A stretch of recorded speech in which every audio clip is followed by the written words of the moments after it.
Good afternoon, everybody.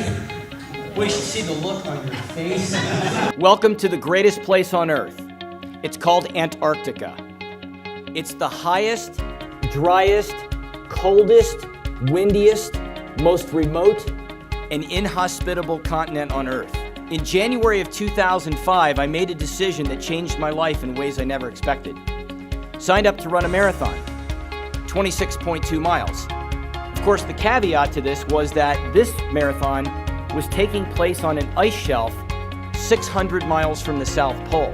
Keep in mind, nobody had ever thought of this, yet alone tried this. However, the irony of the story is, the reasons that I went and did what I did, believe it or not, don't have much to do with cold weather or with sports. The reason I went and did what I did has everything to do with why we're actually here today, which is to talk about one subject and one subject only. That's the subject of leading and engaging people. I was on a business trip. It was a headhunting trip in Bakersfield, California in 2001. I didn't have a book. I like to read. I see a bookstore. I started thumbing through the book. I'm standing in the aisle of the store and I'm reading things like this. I love it when things are hard and hate it when things are easy.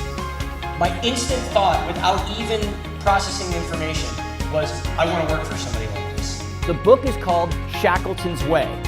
It's the story of an Irish guy named Ernest Shackleton, whom I'd never heard of. This guy is a small business owner. He happens to have a 28-person company in the expedition industry. That's his business. So he hires 27 people in 1914. And the goal is very simple. He's going to take 28 people from England to Antarctica by ship. And a small group of the 28 men are going to cross the continent on foot from one side to the other. Nobody had ever thought of this, yet alone tried this. And as I was standing in the aisle of the bookstore, it hit me. I thought, wait a minute. This is exactly what the best companies in the world do today. Being a leader increases your ability to obviously perform better on the job. But it does more than that. It increases your ability to be a better person off the job. And the challenge for leaders today is to take responsibility for the whole employee. To get behind the curtain of invisibility in people's lives is by invitation only. We don't buy our way or boss our way to get behind the curtain. We earn the right to be invited.